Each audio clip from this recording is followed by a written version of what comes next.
Good evening. It is time for today's Tax Talk. I'm your host. I'm attorney Stephen Leahy. This is Monday, February 7th, the year of our Lord 2022. And, I've been bringing up, talking a lot about this facial recognition and the IRS. And I'm not the only one talking about it because a lot of people were talking about it. And now the IRS has reconsidered. And that's what we're going to talk about today on today's Tax Talk. Won't you join us?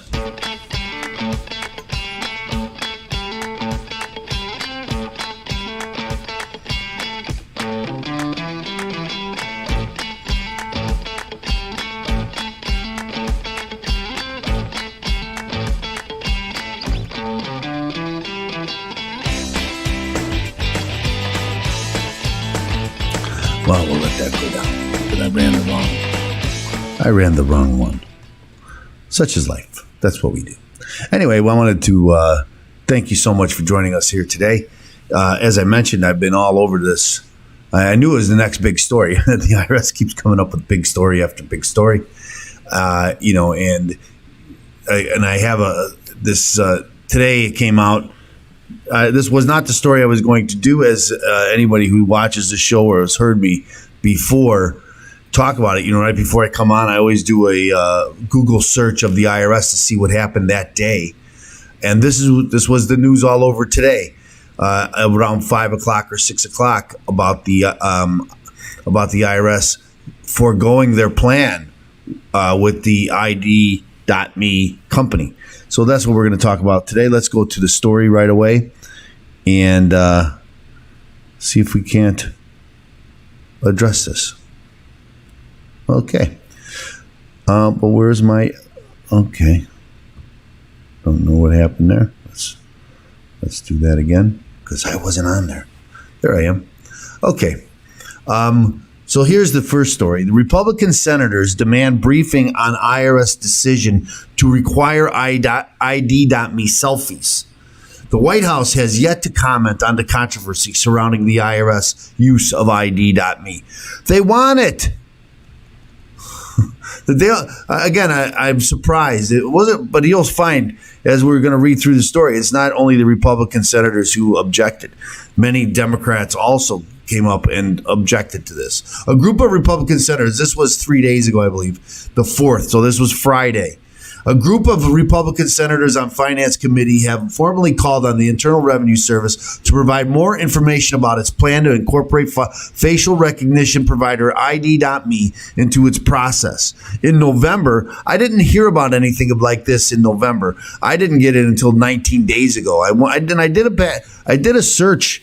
I went back and I did a search about the news, and the soonest the earliest story I found was 19 days ago. So maybe there was something in November. I'm gonna have to go back and look. I didn't find it.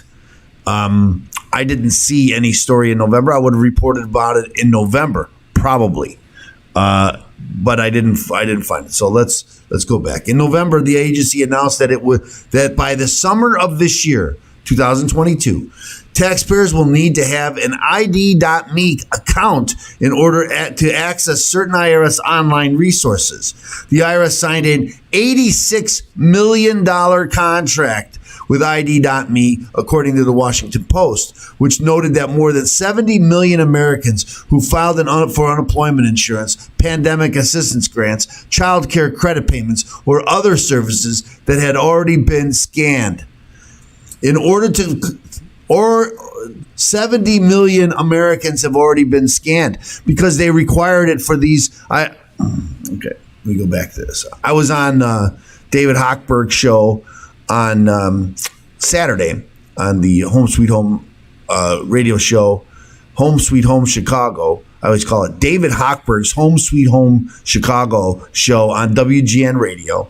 And we were talking about this on that show, and he informed me that he had to do this. He had to give him his information in order to gather because he had some problems filing his tax return, and they required him to give him this information. So he had already been subject to this, and so now we're finding out that many people had already been. They already forced a lot of people to do this. And they're not forcing you. It's voluntary. Well, if you want your information, then you're being forced. If you don't want to get your information or have your tax return filed, well, then maybe it's just voluntary. Again, I think it's more than voluntary. My own opinion. The IRS, in order to check on the status of a return, view balances and payments received, obtain a transcript, and enter into an online payment agreement, people will need to create an ID.me account and give the private company either a government ID, passport, birth certificate, W-2 form, social security card, a bill of some kind, or a selfie among a host of other private documents they may ask for. The plan has caused significant outrage among many privacy experts who question why a private company that already has a track record of lying about its platform would be hired for something as sensitive as access to the IRS. A number of people, including security researcher Brian Krebs, and there's a couple stories here from Krebs, the Krebs security report, have already reported issues with the platform. Jay Stanley, senior policy analyst at the ACLU, added that ID.me would not be subject to various oversight rules like Freedom of Information Acts and the Privacy Act of 1974. Something the letter also notes. The letter, and this is what I was talking about on Friday or on Thursday when I did this story, that they avoid. The government hires companies to do things that the government can't do, and then are not subject to the same rules as the government, and that's a problem. The letter signed by 15 Republican senators and addressed to the IRS commissioner explains that using ID.me appears to subject taxpayers to terms of 3 separate agreements filled with dense legal fine print: a privacy policy agreement, terms of service agreement, and a biometric data consent and policy. Again, I mentioned this last week, and I'm going to mention it again. Illinois has a very strict rule, the biometric privacy. And I'll have to come up with that. It's biometric. It's not the Biometric Privacy Act, but something like that. There's an acronym, BAPA, I believe it is. But we'll look it up here in just a minute. But Illinois has a very strict biometrics law that would. But one of those things to get around it is just to give you give them permission. But they're supposed to put everything in writing, very clear them, and limit the terms of how long they can keep that information. And I'm not sure if this would qualify or not. I was looking at it though, but maybe now it's unnecessary. They also expressed concern about the possibility of cyber attacks leaking the biometric data of millions of Americans who are being forced to entrust a private company with sensitive data. There is an ample evidence to be very concerned about an IRS contractor's ability to safely manage, collect, and store this unprecedented level of confidential personal data. To put this in perspective, in 2019, the IRS estimated it faced 1.4 billion. That's right, 1.4 billion cyber attacks annually. It is highly likely, with personal information on a reported 70 million individuals, including biometric data, ID.me could be a top target of cyber criminals, rogue employees, and espionage, though the senators wrote. The IRS has unilaterally decided to allow an outside contractor to stand as a gatekeeper between citizens and the necessary government services. The decision of millions of Americans are forced to make is to pay the toll of giving up their most personal information, biometric data, to an outside contractor, or to return to the era of paper-driven bureaucracy where information moves slow, is inaccurate, and some would say is processed in ways incompatible with contemporary life. Of concern also is that ID.me is not, to our knowledge, subject to the same oversight rules as a government agency, such as the Freedom of Information Act, the Privacy Act of 1974, and multiple checks and balances. The letter includes several questions about ID.me and how the IRS decided to hire the company for this process. They demand answers to the questions by February 27th and also ask for a briefing on the issue. The White House and the IRS did not respond to requests for comment. None of the Democratic senators of the Finance Committee responded to requests for comment outside of Senator Ron Wyden. Wyden's spokesman would not send along any statement or comments about the issue, only pointing to 2 tweets he had previously sent out. I'm very disturbed that Americans may have to submit to a facial recognition system, wait on hold for hours, or both to access personal data on the IRS website. While e-filing returns remain unaffected, I'm pushing for the IRS for greater transparency on the plan. Representative Ted Lieu also sent out a tweet about the issue, calling it a very, very bad idea by the IRS. It will further weaken Americans' privacy, and facial recognition is less accurate for darker-skinned individuals. The IRS needs to reverse this big brother tactic. They keep bringing up that's fact, although ID.me has said that their software does not matter what color skin you have. But it doesn't really matter if it's more accurate. We would like it to be less accurate, not more accurate. And that's not the argument. The argument goes to privacy of all of us, no matter what color your skin is. Fight for the Future, Algorithmic Justice League, Epic, and other civil rights organizations launched a website this week called ID.me, allowing people to sign a petition against the IRS plan. Caitlin George, campaign director of Fight for the Future, told ZDNet that they are thankful more legislators are taking action and questioning how the IRS's plan will impact their constituents. This letter from the senator raises a number of important questions about how we got to this point where millions of people could have the hand and biometric information to a private company and put their most sensitive information in danger in order to access essential government services. And while these are critical questions that must be answered in order to ensure the IRS is doing its due diligence to fully protect the taxpayers, there is no process that involves facial recognition or any biometric verification process that will ensure the safety of people's information and rights. Facial recognition is already used widely across multiple government agencies, alarming many who point to dozens of studies proving how flawed the technology is, particularly for people of color and women. Even the National Institute of Standards and Technology has found a higher rate of false positive on one-on-one algorithms for Asian and African American faces. Fast Company reported the ID.me is now used by the Department of Veterans Affairs, the Social Security Administration, and several other federal agencies. The ACLU Stanley noted that dozens of state agencies across the country also mandate facial recognition in order to access government benefits. You know, I hope this brings us all to the realization that there's a problem here, that we should not really be, that this is not something that we should be engaging in the state level, Social Security, or any level, IRS in particular. But not only the IRS, all of these levels. It just doesn't make any sense. Okay. Now, I mentioned this was the story. Let's go up to the top here, that this was a Republican senator's demand briefing on IRS. So this is a story from today. House Democrats join senators in urging the IRS to end ID.me facial recognition plan. More Democrats have announced opposition to the IRS plan after Senate Republicans sent a letter demanding more information from the government agency. So this is today. This is a story today. Multiple members of Congress have come out against the plan from the Internal Revenue Service to incorporate facial recognition provider ID.me into its process this summer. And then it lists a bunch of congressmen and again on the right and the left. Here's another story from today, just updated at 3:29 Eastern time. So this afternoon, IRS has second thoughts about selfie requirement. And then here's another story later. IRS retreats from facial recognition to verify taxpayers' identities. So you'll see over the day, it went from they were thinking about it till maybe we shouldn't to we're not going to do that.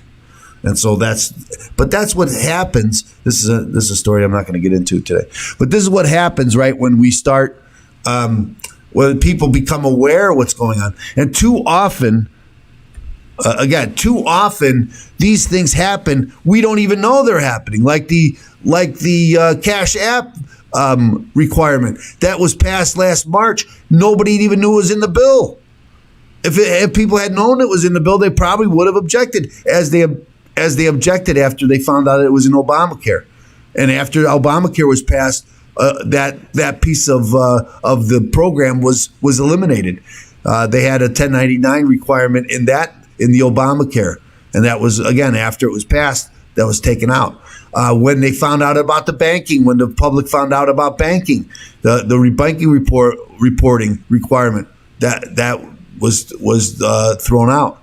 So whenever the public hears about these things, there's an outrage. But that's why they don't want us to know about it. They want to pass it and then do it. This is the old, we got to pass the bill to find out what's in it. We can't allow that. That's why we shouldn't have these, 10,000 page bills. They should something be meaningful so we can review them and have a debate about it. And that's what Congress is for, right? To put bills forward and have a debate, and we all understand it, and then get public opinion, and then vote on it and decide. So we all know what's going on. That's just my opinion. Although, again, I think it's important to point out that that once people found out about this plan, that it was quashed. It's gone. At least that's what. Let me do a Google search. Go to google.com. Let's do a irs ID.ne. IRS to end the use of facial recognition. Top story. That's in the New York Times. Okay, so that verify your ID to access. Okay, so this is IRS abandons facial recognition plan after firestorm of criticism. Well, let me go back to this because I wanted to. Okay, so here it is in Google. We did the Google search. It's top story again. IRS to end use of facial recognition. Let's blow it up so we can all see it. IRS to end the use of facial recognition. Again, next story down. Where's the next story? IRS abandons facial recognition plan after firestorm of criticism. IRS unveils new online identity verification, but that's an old story, right? So, IRS will end the use of facial recognition after widespread privacy concern. IRS is okay. So this is just the most recent stories in the news, and I just wanted to point that out that it's still breaking. It's news stories, and we should all be happy that once we come up with, and that's our job now. I can't take credit for it, but I did my part as you did. Right? When you hear about these things, we have to bring it to our elected officials' attention and say, "Hey, we don't want this. This isn't what the government is supposed to do." My own opinion. So thanks so much for joining us here today. I appreciate you taking the time. Remember that we always ask you to like and share. Please like and share. We want to get this information out. Again, the more that people know about what's going on with the IRS, the more they can object before it happens, as we did in this case. Bring these issues up. That's what we like to do. That's what today's Tax Talks does, and we need your help to get the word out. So please help us get the word out. Help us tell people what's going on with the IRS, and help us prevent these bad things from happening. Okay. Also, remember, if you're fighting. People owe the IRS money. You fight with the IRS. And the first thing you're wondering is, what do I do first? Well, the first thing you do is you get a copy of my book, Deal with Your IRS Problem Today. Go to freeirsbook.com, freeirsbook.com, get a copy of the book. Deal with Your IRS Problem Today. That's the first thing you do. What's the next thing? It's going to depend what you find in the book. So, again, join us. Thanks so much for joining us. We're happy that you joined. I never look so good as with the updated sticker over my face. So again, thanks so much for joining us. We look forward to seeing you again tomorrow. Now remember, tomorrow is Crypto Tuesday. And so, on Crypto Tuesday, we talk about cryptocurrency, obviously, but sometimes we also talk about NFTs, and we talk about DAOs, and we talk about blockchain in general, and smart contracts. All of this is part of the Crypto Tuesday. So join us tomorrow for Crypto Tuesday. In the meantime, thanks so much for joining us. We thank you. We thank you for taking the time. And I'm just going to rewind this. Boom. And thanks again, and we'll see you tomorrow for Crypto Tuesday.